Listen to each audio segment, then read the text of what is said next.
Have you ever had one of those days where you're doing everything you're supposed to do to get motivated, and somehow you still end up frozen, spiraling, or pushing yourself so hard that you're exhausted before you even begin? Yeah, if you're an ADHD woman, that's not a personal failure. A lot of times, this is conditioning, it's survival mode. And honestly, it's one of the biggest reasons you keep getting stuck or burned out. In today's episode, we're going to unpack why the traditional ways of motivating yourself don't work for ADHD brains. The forcing, the willpower, the urgency chasing, the shame storms, fear, the overcomplication, the disconnect from your body. All the things that you were taught or figured out to do, maybe even thought they were the right ways, but that actually push you closer to burnout and further away from the version of you who can do your best work. Once we're clear on what's not working or making things harder long term, we'll shift into something more compassionate, more effective. I'm going to walk you through 4 ADHD friendly motivation strategies that don't rely on pressure or panic, don't put you in constant fight with your nervous system, and don't leave you recovering for 3 days afterwards. By the end of this episode, you'll understand what truly motivates an ADHD brain, and you'll have simple, doable ways to start working with your wiring, not against it. Let's get into it. Welcome to the Self-Loved ADHD Woman's Way podcast. I'm your host, Jen Barnes. If you're an ADHD woman entrepreneur, ADHD adjacent, or ADHD-ish, you've come to the right place. We'll dive deep into the unique challenges you face, from the inner turmoil to the outer obstacles. We'll blend neuroscience, IFS, and somatic healing, and explore practical strategies to help you navigate the world of entrepreneurship with ADHD with greater ease and effectiveness. I'm glad you're here. Hey, it's Jen. I'm so glad we're here. So today we're going to talk about ADHD motivation and how a lot of us have been motivating the wrong way. And whether it was the neurotypical ways that we were taught when we were younger and we're still holding on to or trying to force ourselves into, or it's that we found our own hacks that actually kind of help us. They do work in the short term, then long term, we end up struggling. So we're going to unpack that. And then we're going to get into 4 ways to motivate yourself with ADHD without all the long-term consequences. And I gotta say, I think this is kind of funny that I'm doing this today. I had intended on breaking down the DSM diagnosis for ADHD to help people better understand what's going on, but doing it in a less ableist way. I'm going to have to do that in my next episode, probably not next week. I'm recording this the week before what in America people celebrate as Thanksgiving, or some people a National Day of Mourning. And so next week might not be the week that I'm going to do that episode, but stay tuned. That one will be coming. But then, so I was like, well, what am I going to focus on? And I had planned to do one on motivation coming up. But this morning, I was feeling incredibly unmotivated because I have a lot of meetings today.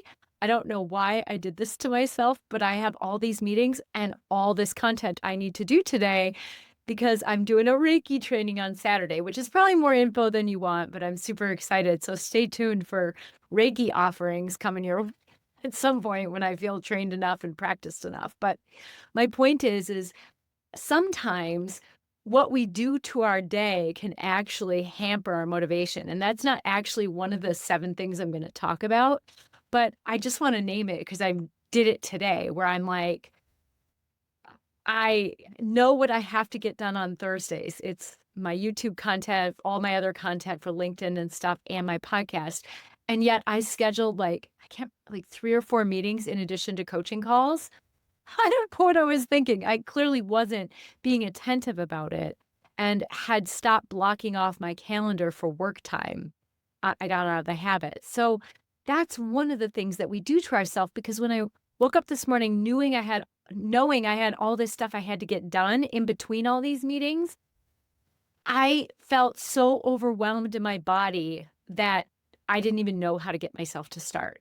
So I was able to regulate my nervous system, do some of the things I'm going to share towards the end of this episode to get back on track and be here recording with you about ADHD motivation. But I thought I'd share that as one way that we set ourselves up for failure with ADHD motivation is that we're not attending to our schedule in a way that gives us space for deep work when we need it. So, all right. So I want to talk about a lot of the ways that we've either been taught to motivate ourselves indirectly or directly, or hacks that we figured out to motivate ourselves with ADHD. And listen, we come by every single one of these, honestly. We have just been trying to get through the world with ADHD that most of us didn't even know we had.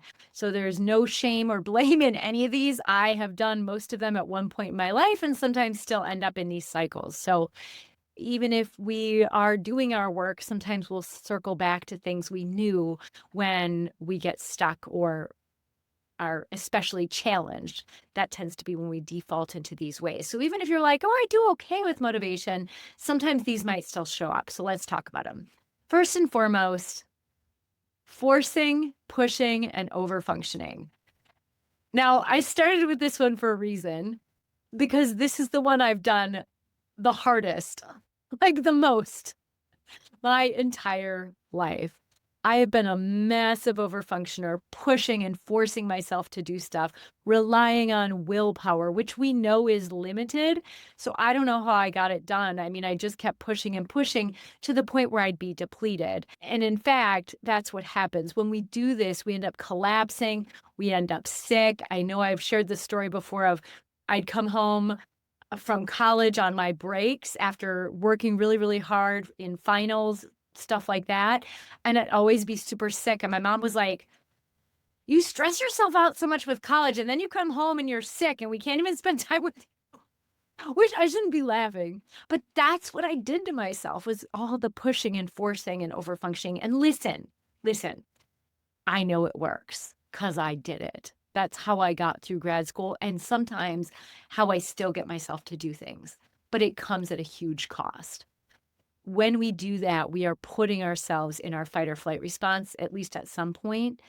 We're not working with our brain, we're working against it, and we're not honoring the energy of our day. And so then we're depleting our capacity to do things. We're depleting our dopamine. We're definitely increasing our cortisol, our stress hormones, and it's just not an effective way to do things long term. Often it leads to both physical and emotional burnout, but it can even sometimes I'll just notice the emotional burnout, even though physically I can do it, or physical burnout and emotionally I can still think I can still do it. So this is not a great strategy. And if you're in my age group, if you're a Gen Xer and you've been using this for years and you're like, oh, I'm so tired. Well, maybe this is why. Because first of all, we say yes to way too much, and which is another thing that gets in the way of motivation, kind of like that first thing I shared. But then we keep pushing and pushing and pushing and just doing more instead of finding ways that actually work for our brain and doing it the quote unquote easy way for our brain. So that's the first one that doesn't work that a lot of us do. Secondly, is a lot of us, not intentionally, but just because we found out that it worked, we were over reliant on creating a sense of urgency to get things done. And what do I mean by that? Procrastination. Procrastination seems to work, and it does work short term because it creates a sense of urgency to do the task, which then makes it really interesting for our ADHD brains because now it's like a game. We've got to get it done. So it makes it really interesting and makes us more likely to get it done. However, if you've been procrastinating for years, or even just notice when you started procrastinating, I don't know about you, but I was an anxious mess in high school. And now I realized it because I was, one reason was because I was using procrastination to get most of my schoolwork done. Not all, but a lot of the bigger projects. And so I would just like feel dysregulated all the time in my fight or flight response, which really showed up as anxiety. But that I didn't know I had because it was like the late 80s, early 90s. I don't know that people were talking about that all that much in the mainstream yet. Certainly not in my Catholic high school. So anyway, this over reliance on urgency, I get why we do it. And over time, it's going to actually negatively impact your ability to motivate yourself to do stuff. So it won't be as effective long term. So that's another big one we do. I get why we do it. It doesn't mean we can never do it, but just I'm going to share 4 other ways or things that will help so that you won't have to rely on procrastination as much. Okay, number 3. Oh gosh. I've used this one too. Using shame and or fear as a motivational tool. Now, listen, I grew up in Catholic school, so pretty much that was what I was taught because that used all shame and motivation to get stuff done. So if you're like me, if you grew up in a religious community of some kind, or just as a Gen Xer, shame and fear were kind of how we learned to do things. And I'm guessing by now you see that doesn't work, perhaps because you have parts of you that feel worthless. Like, even if you've got external achievements, where you're like, oh, yeah, I did this and I did this. I think, I don't think badly of myself.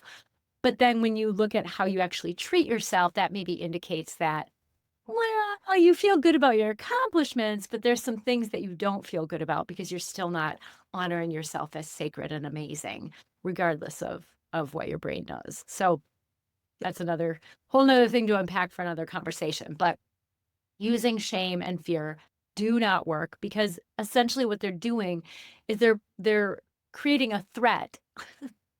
And when we experience a threat, we go into our fight or flight response. And then it's harder to do our best work. You can still do stuff a little bit from your fight or flight response. I mean, usually when you're in your fight or flight response, especially if it's more intense, your only priority is survival. So like, right, if a bear is chasing you, think about that. A bear is chasing you. Do you think you're actually going to focus on the email or the bear chasing you?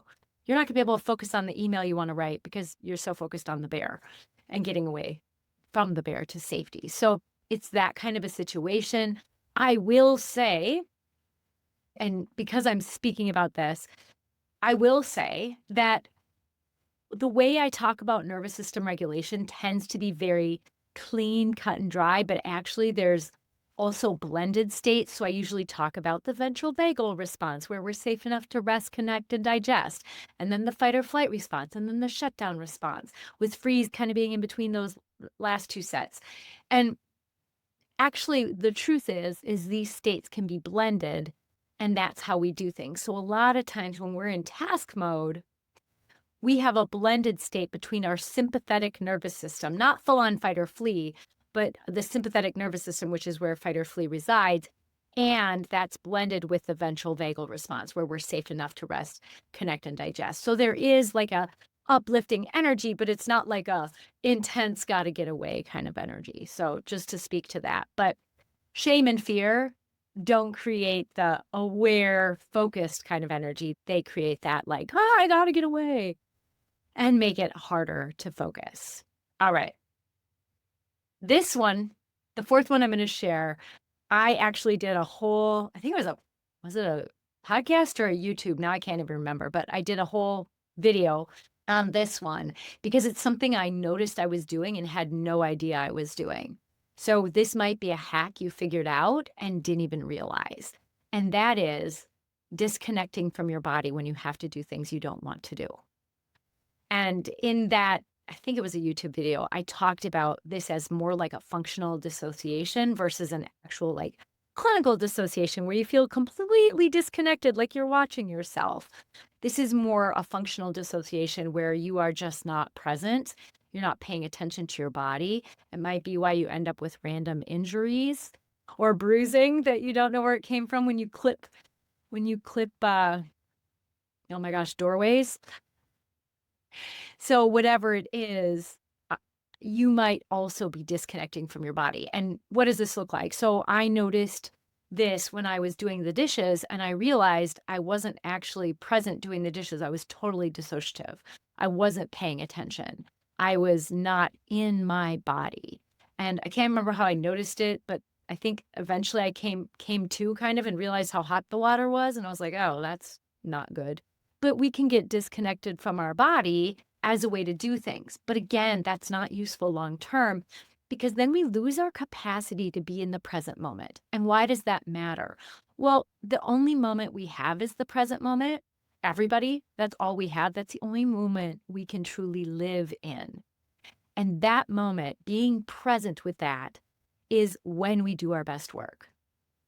Also, our ADHD brains kind of have a time that is now or not now. So while, yes, I was in my brain spirals, rapid thoughts while I was washing the dishes, I wasn't in now or future. I was just like thinking, you know how ADHD brains do.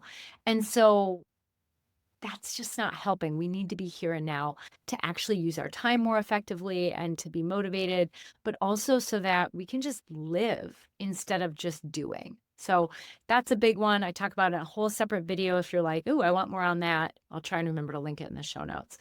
All right. So number 5, this one you've heard me talk about, but it bears repeating, especially if you haven't seen other videos on this, is focusing on things like saying, "Oh, I should be able to do this because it's important, someone else, or I think it's important. There's a reward or a consequence," or only focusing on the outcome. This doesn't work for ADHD brains. Our brains really are focused on now and not now. So we are focused on what is going on now. And a lot of times, because our brains, we don't have as much access to dopamine. My understanding, and I think I'm getting this right, is that we don't have as much dopamine that is in the space between nerve cells called the synapse. Like, it doesn't stay there. So we don't have access to dopamine as readily as a neurotypical brain does.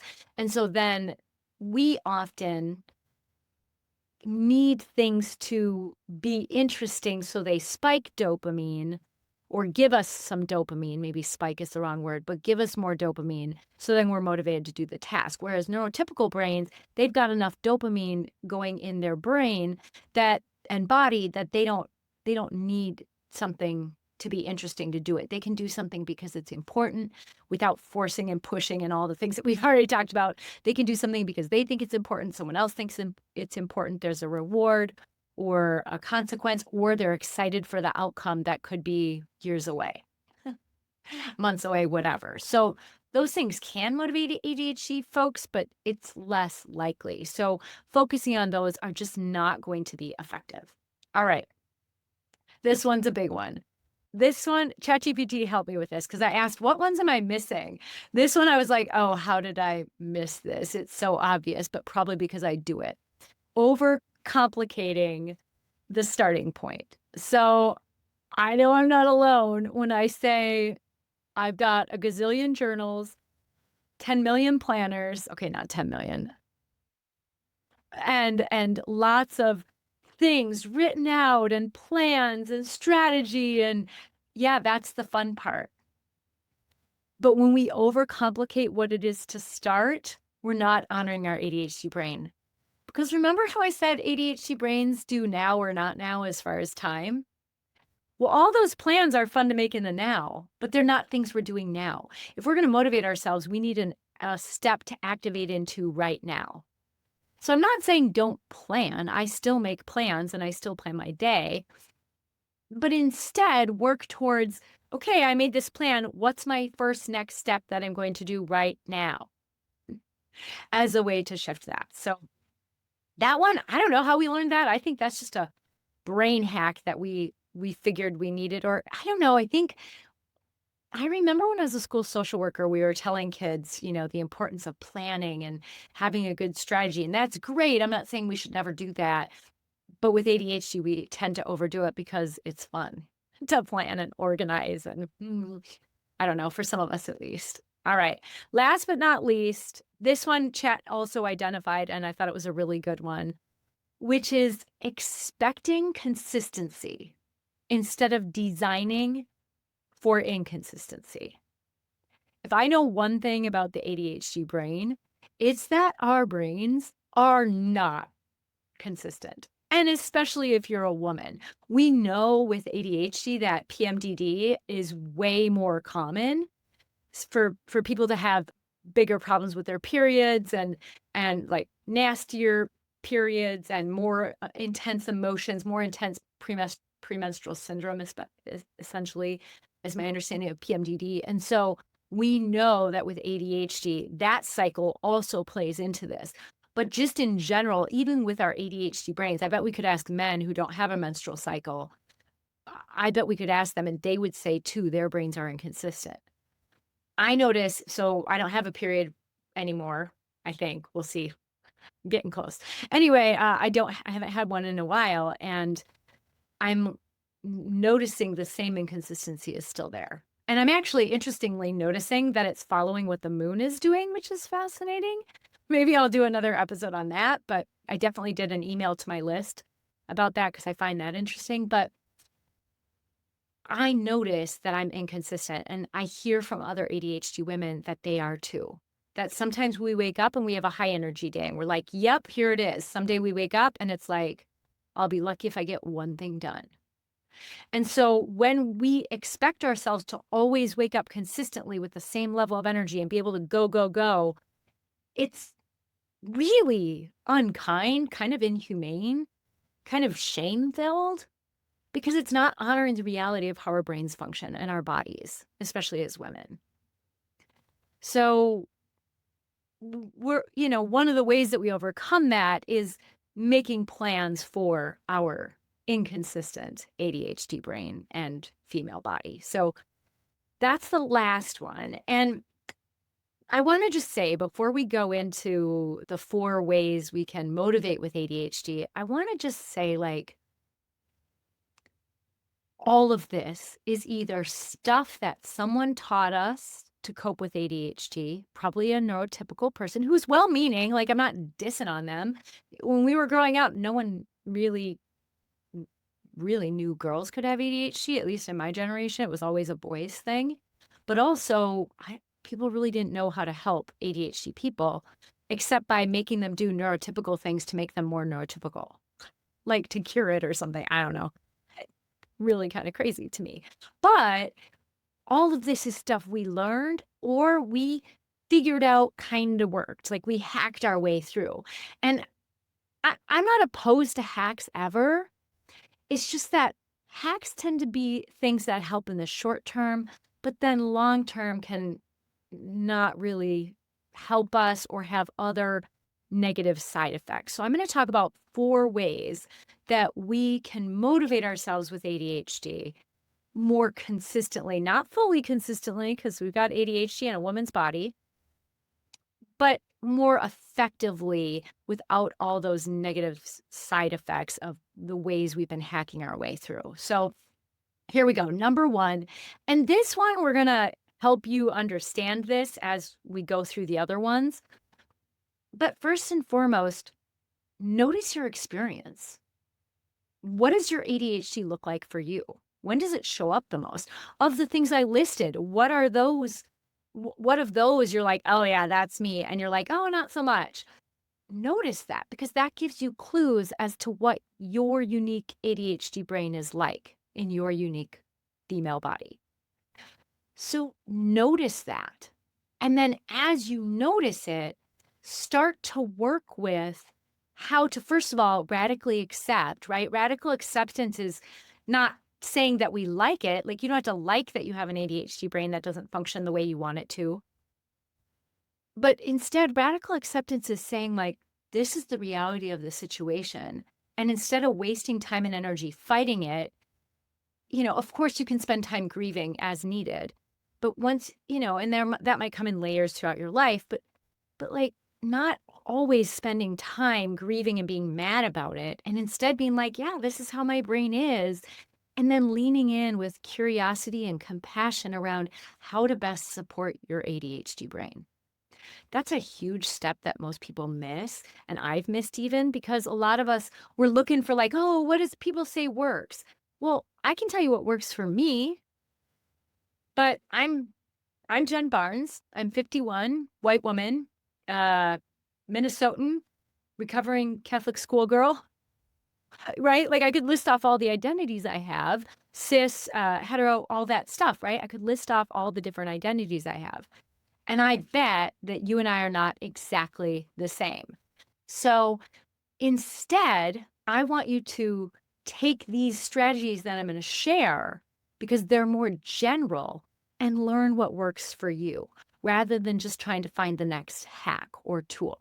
You can work to find new hacks and tools. I'm not saying like don't ever do that. I'm just saying this can be the basis that will help guide you, and then the hacks and tools can layer over it.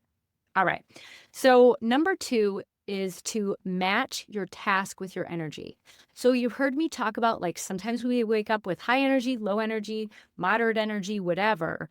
And yes, we want to match our plan for the day with that, our revised plan after we wake up. But also, I don't know if you've noticed, but we have different times a day are just easier to do certain types of tasks. I do really well with doing my creative tasks in the morning, whereas afternoon for me is better for admin stuff, but you may be the exact opposite. I just find if I open email first thing in the morning, all I do is email and then it gets me out of my creative connections. So I know for me that doesn't work. I can do creative tasks in the afternoon, but they tend to take longer. In fact, I'm recording this podcast episode in the morning, which is when I almost always used to record, but lately I've been having to do it in the afternoon due to some meetings. And I'm finding I'm so much clear-headed. I'm having to pause less and tell myself to edit that out less, which you never hear because I edit out the parts where I start over. But I notice that the morning is so much better for me to do these kind of creative speaking tasks, writing tasks, and all that. So, whatever it is for you, match your task with the energy of that part of the day. I find that to be really crucial. 3, make it interesting. Remember how I said like neurotypical people can motivate because something is important to them or someone else or through outcome or reward or consequence? We need it to be interesting. And yes, urgency through procrastination is one way to do it. But like I said, that can come with problems if that's the only way you do it. So you can create novelty with it. You can add a layer of creativity to it. You can make it a game or competition or some kind of challenge. Or you can create connection, like doing body doubling, either in person with someone you know, or I'll even body double at a coffee shop by myself, but there's everyone around you is working. So it kind of pulls you in. Or you can body double on the app FocusMate. Whatever it is you choose to do, make it interesting. Gamification is another way that really, really makes it interesting. And Danny Donovan has a really good book called The Anti-Planner, How to Get Shit Done When You Don't Feel Like It. It's not just for ADHD, but she has ADHD, so it's interesting. But there's over 100 cool strategies to gamify tasks to help you do them. So that's another bonus strategy I'm sneaking in terms of how to make it interesting. And last but not least, nervous system regulation.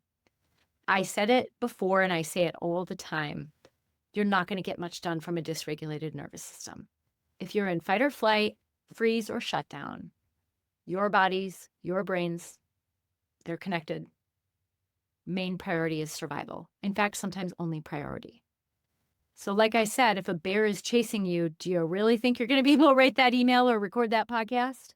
No. And your body doesn't know the difference between a bear chasing you and spiraling anxious thoughts in your head or overwhelmed by tasks. So instead, we have to regulate our nervous system. And I've spent lots of other videos talking about that. So I'm not going to unpack that here, but do something to get back to that ventral vagal state. And whether that's going for a walk, looking outside at nature, or you've heard me share about volcano breathing, right? Breathe in, reach your arms up overhead, breathe out, bring your arms down around by your side, right? And you do that a few times. Regulate your nervous system. In fact, I was struggling to get started this morning because I felt so overwhelmed by all the tasks I had to get in between my meetings. I actually did exactly all of these steps. And I did volcano breathing to regulate my nervous system. And it worked. And sure, it may take some practice. You may need to do some tweaking because remember, rule number 1 is learn what works for you because that is what's going to work for you. Just because it works for me or your neighbor with ADHD doesn't mean it's going to be helpful for you. So be sure to adapt and be flexible with things because it needs to be your way. All right, y'all. Thanks for being here. If you're wanting a resource, a free resource to get stuff done with ADHD, my ADHD 5-step taskmaster plan is nice. It's a nice freebie, actually. I've heard people say it's decently robust for a free offer.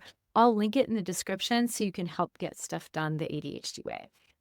All right. Thanks for being here. Make sure you subscribe, follow, like, comment, whatever you want to do, and share. And I'll see you in the next episode. Take care.